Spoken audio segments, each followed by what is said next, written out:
मनापासून प्रेम करणारे आहेत. त्यांना माहिती आहे की या जवळा सर्कल मध्ये आता हरित क्रांती होणार आहे, काम होणार आहेत.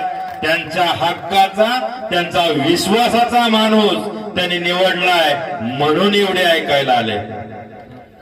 बरोबर आहे, कारण त्यांना माहिती आहे त्यांच्यातलाच एका शेतकऱ्याचा गुरराख्याचं पोरग उभा आहे म्हणून बघायला आले, म्हणून बघायला आले.